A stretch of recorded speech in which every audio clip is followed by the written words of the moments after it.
गुरुभ्यो ब्रह्म विद्या संप्रदाय वर्तुभ्यो पंचरूपिभ्यो महोदयभ्यो नमो गुरुभ्यो सर्व उपप्रवरित प्रज्ञान प्रत्यगर्भकं मयेवं अहमस्मि। ओम नमो नारायणाय।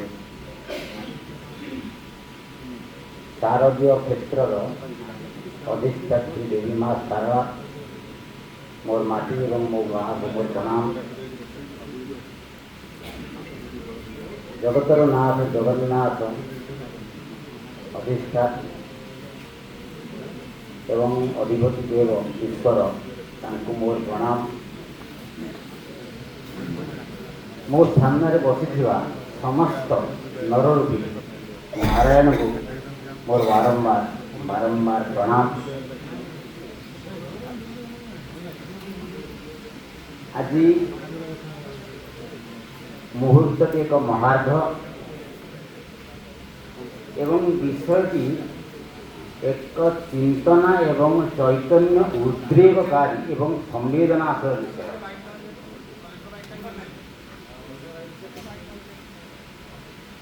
एकदा मोर पुत्रवत वर्तमान अंचल आमर मान्यवर विधायक जहाँ मो निज पुओ को अधिका भल पाए तांकर व्यक्तिगत एक अभिरुचि थिला। मु जानी ना एक्चुअली मत भाषण दे आसे ना मतलब तांकर एक अभिरुचि थिला जे सार आपण आसिबे तेणु मु आसी मो वक्ता नुहे तेणु वक्तव्य थिबा त्रुटि वक्तव्य पूर्वर मु कहि रखुची। आपण माने होचंती शारदीय क्षेत्रर जणे जणे शारदा मांकर विज्ञान सम्मत संतान एवं संतति। तेणु ये प्रत्येक मो सामने बसथिबा प्रत्येक व्यक्तित्व होचंती विज्ञ एवं प्राज्ञ। आपण मानू आड्रेस करवा ये हूँ धृष्टता। मात्र पिलाटीए जितेबले प्रथम कथा कहे जमी तार बापा माँ खुशी हन सेमती मु भावुची मोर जो त्रुटि गुड़िक थी सेगुड़ी आप उपभोग करेंगे। छोट पिलाटीर दरोटी कंठरे थी त्रुटि जमी उपभोग्य हुए आशा कर गुण मोर भाषणर त्रुटि की मार्जना करेंगे। विषय वस्तु विभाजन एवं विभीषिका दुईटी शब्द। ये दुईटी शब्द विषय बर्तमान मोर वक्तव्य रखुची। विभाजन एवं विभीषिका को तीन भाग विभक्त करी मोर वक्तव्य को। What is this, second portion why is this, third portion how is this. वर्तमान जदि मु कहि भारत एक अखंड राज्य थिला, ईस्ट इंडिया कंपनी आसिला बेपार कले आमको लुंठन कले देश को विभाजित कले रेड क्लिफ तांकर गोटे बाउंडरी क्रिएट करदे माउंट बेटन स्वाधीनता देदेले किसी लोक मले किसी लोक घर छाड़देले वक्तव्य सरगला। तार आम ये एकाठी सारा क्षेत्र में एकाठी होते कहीं विभाजन कौन बी उपसर्ग भज धातु अन प्रत्यय विभाजन जार अर्थ होची भाग भाग करदेवा बंटन करवा यह विभाजन। यदि विभाजन अर्थ बंटन करवा बंटन हवापी जड़े योग्य होगा दरकार से भली अवस्था कहते विभज्य। जे विभाजन योग्य विभाजन योग्य न होते विभाजन हम केमती तेणु जी विभाजित होती निश्चित विभज्य। एवं प्रश्न उठी किए विभाजित हम योग्यता है विभज्य किंतु हम किए से जी हम सी हूँ विभज्यमान। भारत विभाजित होती भारत विभज्य हाँपी योग्य थिला विभज्यमान है भारत। एवं कौन तादू हेले केतरा देश हेले परवर्ती प्रसंग को जीवा। मोर भाषण देवा पूर्व ଆପଣଙ୍କର ସବୁଠାରୁ ପ୍ରିୟ ନେତା ସେ ମୋ ଭାଷଣକୁ ଟୋଟାଲ କହିଦେଲେ ଦୁଇ ଜାଗା କହିଦେଇଛନ୍ତି। ମୁଁ ଖୁସି ହେଉଥିଲି ଯେ ମୋ ଭାଷଣ ସରିଯାଇଛି। ବିଭାଜନ ହବ କେମିତି? ଆପଣ ଦେଖିଥିବେ ଗୋଟେ ଘର ଯଦି ଭାଙ୍ଗେ କାହାର ନା କାହାର ଗୋଟେ ହାତ ଥିବ। ବଡ଼ ଯାହାର ଥିବ, ଦେଢ଼ଶୁରର ଥିବ, ଶ୍ୱଶୁରର ଥିବ, କାହାର ନା କାହାର ଗୋଟେ ହାତ ଥିବ। ସେ ହେଉଛି ବିଭାଜକ। ବିଭଜନ, ବିଭଜ୍ୟ, ବିଭଜନ ଏବଂ ବିଭାଜକ। ଜଣେ ବିଭାଜକ ନିଶ୍ଚିତ ଭାବେ ରହିବ। ଏବେ ପ୍ରଶ୍ନ ଉଠୁଛି ଯେଉଁ ବିଭାଜନ ହେଇଯିବ ସେ ବିଭାଜନ ଆମ ପାଇଁ ଦରକାରୀ କିମ୍ବା ଅଦରକାରୀ। ଇଏ ହେଉଛି ଗୋଟେ ହାତ କିନ୍ତୁ ଏମାନେ ହେଉଛନ୍ତି ଆଙ୍ଗୁଠି। ଇଏ ବିଭାଜିତ ହେଇକି ଅଛନ୍ତି ତେଣୁ ଆମେ ଧରିପାରୁଛୁ। ଇଏ ଯଦି ଏକ ହେଇଯିବ ଦେଖନ୍ତୁ ସବୁ ଲାଗିଯିବେ, ଧରିବା କେମିତି? ବିଭାଜନ ବେଳେବେଳେ ଦରକାରୀ ଏବଂ ବିଭାଜନ ମଧ୍ୟ ଅଦରକାରୀ। ଯେତେବେଳେ ବିଭାଜନ ହେଉଛି ଦରକାରୀ ତାହା ହେଉଛି ବିଭାତ। ଦୀପ୍ତିମନ୍ତ କରିବ, ବଢ଼େଇବ, ୱିଲ୍ ପ୍ରସ୍ପର। ଇଏ ହାତଟି ମୋର ଲାଗି ଯାଇଥାନ୍ତା, ମୁଁ ଅସୁବିଧାରେ ପଡ଼ିଥାନ୍ତି, ତାହା କୁହନ୍ତି ବିଭାବ। ଯେତେବେଳେ ବିଭାଜନ ଉନ୍ନତି ପଥରେ ନେଇଯାଏ ତାକୁ କୁହନ୍ତି ବିଭାତ। ଯେତେବେଳେ ଅବନତି ପଥରେ ନିଏ ତାକୁ କୁହନ୍ତି ବିଭାବ। ତେଣୁ ପ୍ରଶ୍ନ ଉଠୁଛି ଭାରତ ବିଭଜ୍ୟ ଗୁଣଯୁକ୍ତ, ବିଭଜ୍ୟମାନ, ବିଭାଜିତ ହେଲା। ଇଏ ଏକ ବିଭାଜକାରୀ, ଯାହା ଫଳରେ ଏବେ ପ୍ରଶ୍ନ ଉଠୁଛି ଏହା ବିଭାତ ନା ବିଭାବ। ଭାରତର ଅଖଣ୍ଡତା ବୈଦିକ ଯୁଗ ଯଦି ଦେଖିବା ତାହେଲେ ଆଫଗାନିସ୍ତାନରେ ମହାଭାରତ ଯଦି ଆମେ ପଢ଼ିବା ଆଫଗାନିସ୍ତାନରୁ ଶ୍ରୀଲଙ୍କା ପର୍ଯ୍ୟନ୍ତ ପରିବ୍ୟାପ୍ତ ଅଖଣ୍ଡ ଭାରତବର୍ଷ ଭୁଟାନ, ମିଆଁମାର, ନେପାଳ ଏବଂ ବାଂଲାଦେଶକୁ ନେଇକି। କିନ୍ତୁ 1947 ମସିହାକୁ ଆମେ ଏଥିପାଇଁ ବର୍ତ୍ତମାନ ଆଲୋଚିତ କରୁଛେ, ଏହା ଏତେ ପୂର୍ବରୁ ହୋଇସାରିଛି ଯେ ସେ ବର୍ତ୍ତମାନ ଆମର ଆଲୋଚନାର ବିଷୟବସ୍ତୁରେ ନାହିଁ। ତେଣୁ ଆମେ ବର୍ତ୍ତମାନ ଦେଖିବା ଯେ ବିଭାଜିତ ଭାରତ ବିଭାତଯୁକ୍ତ ବା ବିଭାବଯୁକ୍ତ, ପଜିଟିଭ ଡିରେକ୍ସନରେ ଗତି କଲା ବିଭାଜନ ପରେ ବା ନେଗେଟିଭ ହେଲା, ଲାଭ ହେଲା ନା କ୍ଷତି ହେଲା, ଭଲ ହେଲା ନା ମନ୍ଦ ହେଲା। ଯେତେବେଳେ ବିଭାଜନ ବିଭୂଷିତ ଯୁକ୍ତ ସେତେବେଳେ ହେଉଛି ବିଭାତ। ତାହା ପ୍ରସ୍ପର କରିବା ଆମକୁ, ଏ ଆଙ୍ଗୁଠି ଗୁଡ଼େ ମୋର ଖୋଲା ଅଛି। କିନ୍ତୁ ଯେତେବେଳେ ବିଭାଜନ ବିଭୀଷିକା ଯୁକ୍ତ ସେତେବେଳେ ହେଉଛି ବିଭାବ। ତାହା ହେଉଛି ନଷ୍ଟ ଏବଂ ସୃଷ୍ଟିର ବୈଚିତ୍ର୍ୟତାକୁ ଭିନ୍ନ ଆଡ଼କୁ ନେଇଯାଇକରି ଯେତେବେଳେ ଆମକୁ ଚୂର୍ଣ୍ଣ କରିବ ଆମର ଲକ୍ଷ୍ୟକୁ, ତାହା ହେଉଛି ବିଭୀଷିକା। ତାହା ଯନ୍ତ୍ରଣାଦାୟକ ଏବଂ ତାହା ନଷ୍ଟଶୀଳ। ତାହା କେବେ ହେଲେ ଶିଷ୍ଟ ବ୍ୟକ୍ତିର କର୍ମ ନୁହେଁ। This is what is the topic. ଏବେ ମୁଁ ଆସୁଛି ହ୍ୱାଇ ଇଜ୍ ଦ ଟପିକ୍। ସତ୍ୟ ଯୁଗରେ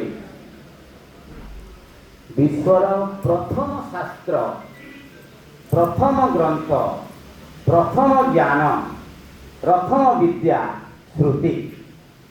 ଶ୍ରୁତିରୁ ଆମେ ପଢ଼ୁଛେ ଅମୃତ ବଣ୍ଟନ ହେଉଛି ଦେବାସୁର ବିଭାଜିତ। ତ୍ରେତୟା ଯୁଗରେ ବିଶ୍ୱର ପ୍ରଥମ ଇତିହାସ କିଛି ବ୍ୟକ୍ତି ଅଛନ୍ତି ଇତିହାସ ଏବଂ ହିଷ୍ଟ୍ରି କି ସେମ୍ ଜିନିଷ ବୋଲି ଭାବନ୍ତି। ଇତିହାସ ଅଲଗା, ହିଷ୍ଟ୍ରି ଅଲଗା। ବିଶ୍ୱରେ ଇତିହାସ ହେଉଛି ଦୁଇଟି, ରାମାୟଣ ପ୍ରଥମ ଇତିହାସ, ମହାଭାରତ ଦ୍ୱିତୀୟ ଇତିହାସ। ହିଷ୍ଟ୍ରି ଔରଙ୍ଗଜେବ ଅଛନ୍ତି, ଶିବାଜୀ ବି ଅଛନ୍ତି, ଗାନ୍ଧୀଜୀ ଅଛନ୍ତି, ମୁଁ ବି ଅଛି, ମୋର 14 ବର୍ଷ 28 ବର୍ଷ ଆଗରୁ ମଧ୍ୟ ଥିଲେ। ଇଏ ହେଉଛି ହିଷ୍ଟ୍ରି। ଲାଟିନ୍ ଏବଂ ଫ୍ରେଞ୍ଚ ଅଲଗା, କାରଣ ସେ ଟପିକ୍ ଏଇଟା ନୁହେଁ, ମୁଁ ତାକୁ ଡିସ୍କସନ୍ କରୁଛି। ହିଷ୍ଟ୍ରି ଅଲଗା, ଇତିହାସ ଅଲଗା। ବିଶ୍ୱର ପ୍ରଥମ ବିଦ୍ୟା ସତ୍ୟ ଯୁଗରେ ବିଭାଜନର ଥିଓରି ଆମକୁ ଦେଇଛି ସୁର ଏବଂ ଅସୁର ଅମୃତ ବଣ୍ଟନର ବାର୍ତ୍ତାରେ। ବିଶ୍ୱରେ ତ୍ରେତୟା ଯୁଗରେ ପ୍ରଥମ ଇତିହାସ ରାମାୟଣ ଆମକୁ ବାର୍ତ୍ତା ଦେଇଛି ବିଭାଜନର। ବିଭାଜିତ କରୁଥିବା ଉଚ୍ଛୃଙ୍ଖଳ ରାଜାମାନଙ୍କୁ ନିଜ ପରଶୁ ସାହାଯ୍ୟରେ ପରଶୁରାମ ପୁଣି ସେ ରାଜ୍ୟକୁ ଆଣିକରି एकत्रीकरण कर। द्वापर जुगे विश्वर सर्वप्रथम संविधान श्रेष्ठ संविधान भगवत गीता जहाँ विभाजित क्षेत्र में कह कौरव एवं पांडव विभाजित क्षेत्र बर्तमान आसवा आम समय को एठारे मध्य एक प्रथम जिनिस अच्छे से प्रथम जिनिस कि मानव इतिहास रे मानव विभाजित होता एते संख्यार आउ केबे घटी नथिला जहाँ 1947 मसीह विश्वर सर्वबृहत मानव विभाजन 1947 Pakistan. This is why is the topic. तेणु विभाजन एक प्रक्रिया division is a process it is not a point that runs from time immemorial to infinity. एवं से विभाजन प्रक्रिया आमको सामिल करा पड़े आम गोड़ भांगे आम परिवार भांगे बेले बेले आम मन भी भांगे यह तो सबको नहीं पड़ी उठी आमको पुणी आग को चलने पड़े से भाई एक प्रक्रिया मोर माँ जो विभाजित होती आमको से प्रक्रिया पुणी आग को आम जाइए 1947 मसीहा अगस्त 14 तारिख आम अटकी जाइना कारण 14 तारिख पाकिस्तान एवं आम आसवा असल कथा विभाजन माने बुझे विभीषिका शब्द तो किसी कहूँ कारण आज मुख्य आकर्षण विभाजन रे कौन घटवा जो विभीषिका और केमी आसे विभीषिका थिला।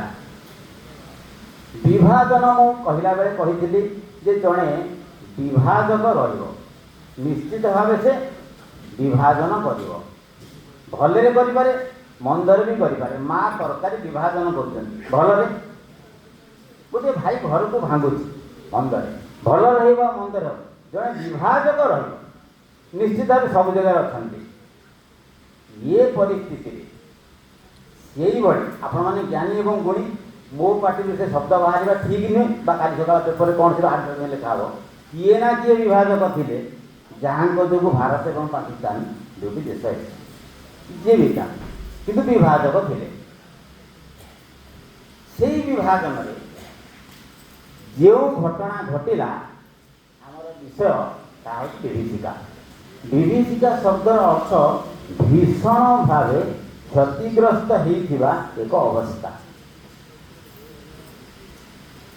कौन से क्षतिग्रस्त होइथिबा अवस्था वर्तमान आर विभिन्न दिग विषय मु सौम्य अल्प भाव कहि सौम्य कहले पूर्ण हो अल्प अल्प किसी कहि कारण भाषण दबा लोक सब माइक मो ठारू न जाऊ शुणिया लोक चाहे ये गोटाए सेकेंड केमी सारू अଯଥା बोर न कर तेणु श्रोता भी मो अनेक जगार तेणु मोर जो अनुभूति तेणु आपण मुहर लक्ष्य कर तेणु मुझे चेष्टा करुँच अधिक समय बोर न करने कारण वक्ता एभली एक विचित्र प्राणी ताकू जदि अनंत काल पर्यंत कह से कही चलो से बुझुली जे श्रोता और शुणा राजी ना।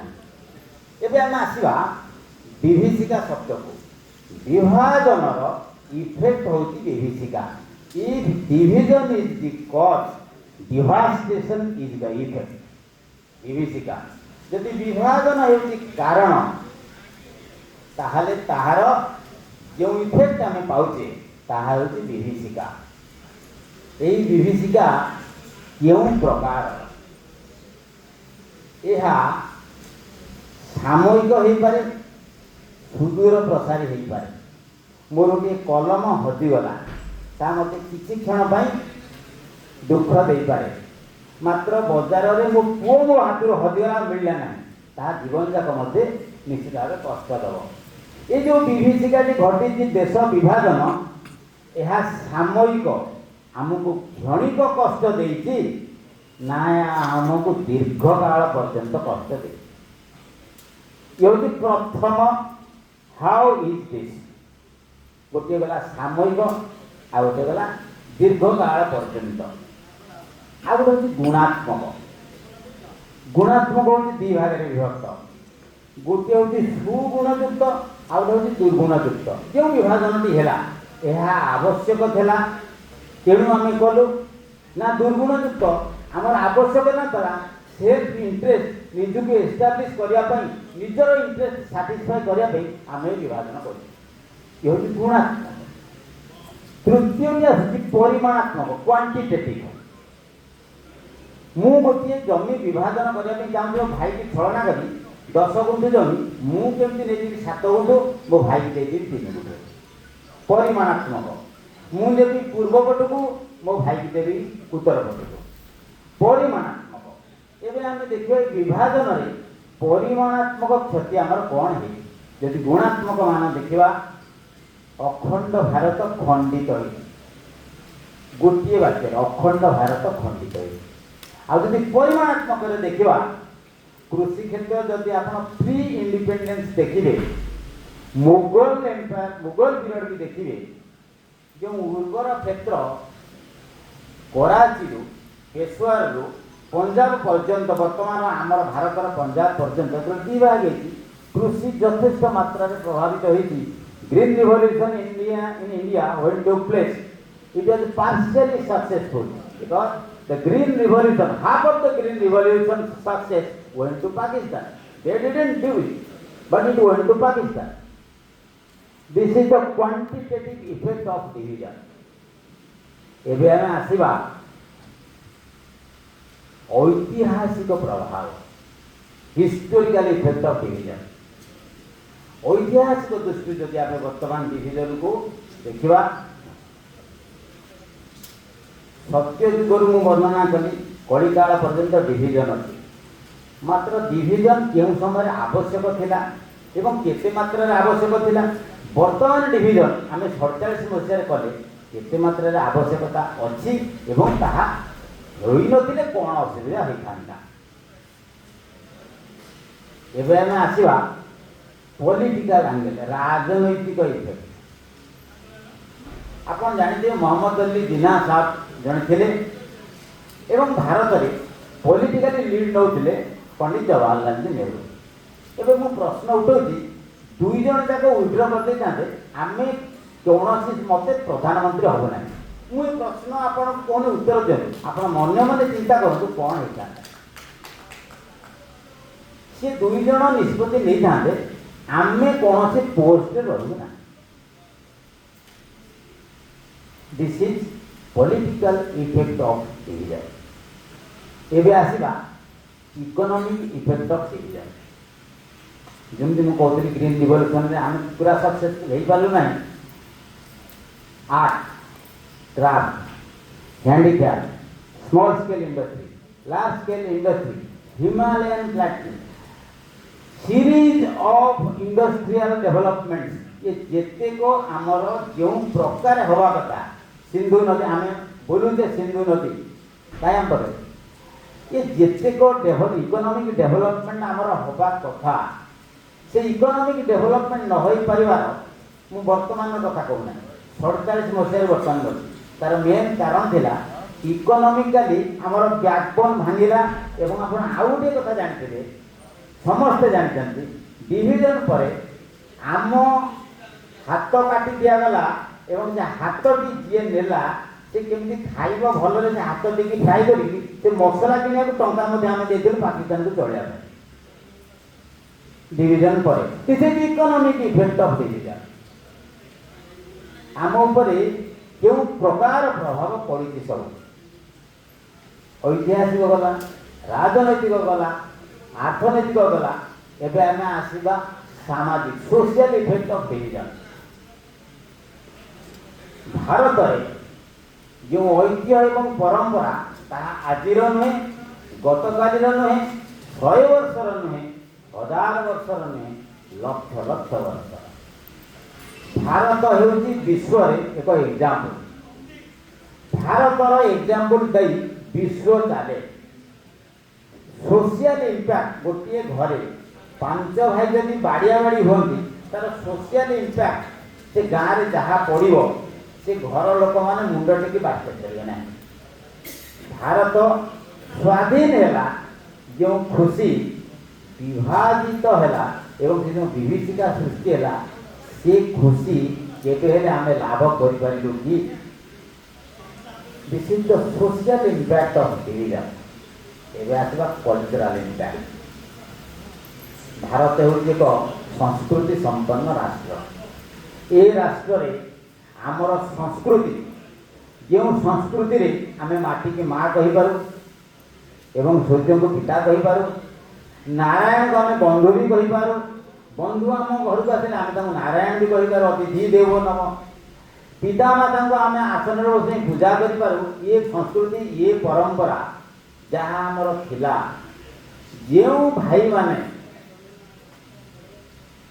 रहीगले विभाजन परे बॉर्डर सेपटे तांको बाध्य करागला ये परंपरा से माने फॉलो करि पारिबे नाही तेणु सी जो मानसिकता भितर कालातिपात करिथिबे तार कल्चरल इम्पैक्ट किभଳି पड़िथिबो ता भाषा रे वर्णना करिबा असंभव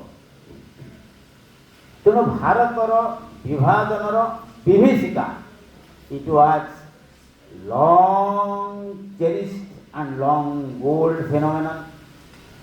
It was not a point, it was a range. It varied from historical angle to political angle to social angle to cultural angle to economic angle. Then how was it? मोर बड़ भाई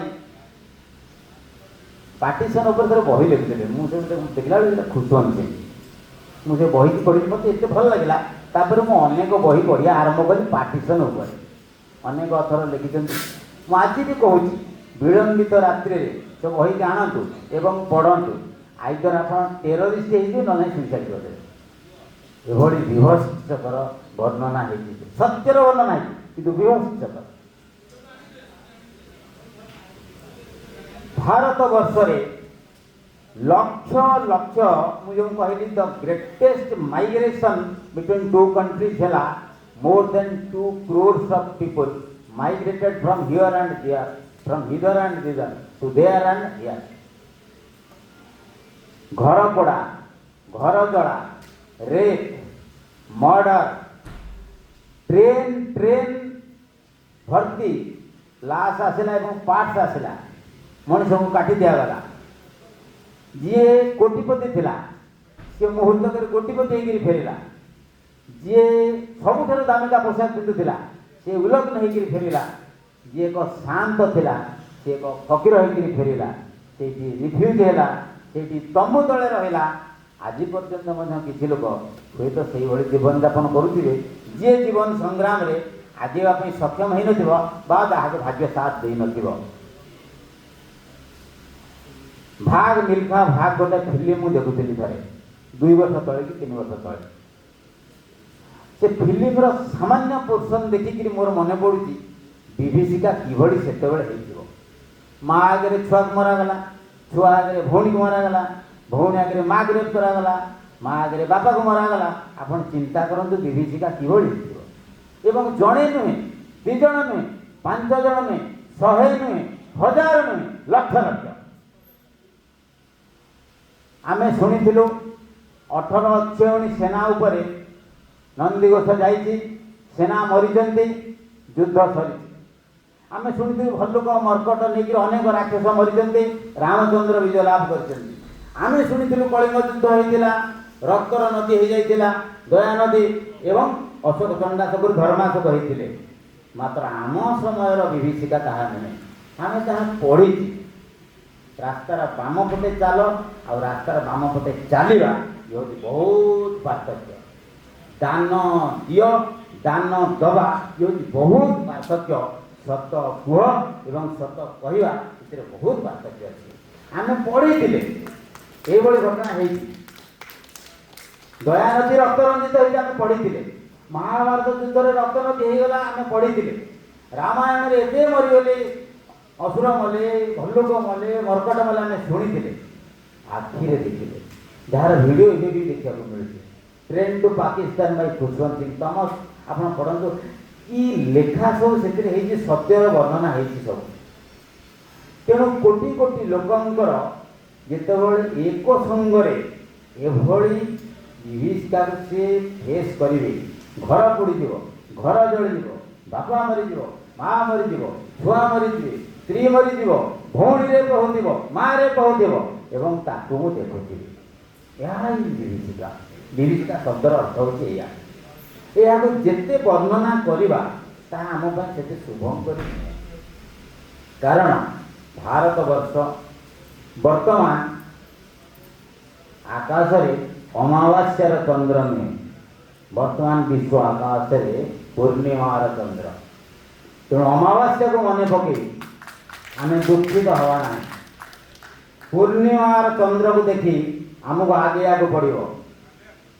जदि मोर पिता जो दिन मरीगले जदि मु 3 वर्ष रही जदि से दिन मु मरी जाए मु देशर गोटे नागरिक हिसाब से मोर कर्तव्य संपादित कर विभीषिका निश्चित भाव जघन्य थिला विभीषिका निश्चित भाव दुखद थिला 1947 मसीह आम एभली एक अवस्था फेस कलु 1971 मसीह जो अवस्था देखो भारतर संस्कृति और परंपरा 1947 मसीह आम लक्ष लक्ष लोक भाई की बंधु को माँ को भौणी की जघन्य अवस्था पाइलु मृत रेप मर्डर सबू एवं पलातक समस्त अवस्था पाइलु 1971 मसीह बांग्लादेश मुक्ति संग्राम है बांग्लादेश को भारत स्वाधीन करेला 90,000 सैन्य को धरला शत्रुंकर फील्ड मार्शल मानेक्शॉ धरिले से थांती नियाजी दुई जनकर सिग्नेचर होउची भारतर ऐतिह्य भारतर परंपरा भारतर संस्कृति देख 90,000 सैन्य को आम छाड़देलु गोटे सेकेंड आप चिंता करूँ जस्ट अपोजिट आमर 90,000 सैन्य धरा पड़ा किए जन आप फेरता भावुँ ओ भावुँ अभिनंदन फेरी आसला तेणु मैंने फेरी आस अभिनंदन कहीं फेरला पचारती अभिनंदन 15 वर्ष पूर्व फेर था अभिनंदन एवं फेरी आस 90,000 सैन्य को मारी दि जाता भारतर परंपरा को हूँ वसुधैव कुटुंबकम समस्त लोक सुखिनो भवन्तु तेणु आम फेरई देलु फेरैला कौन है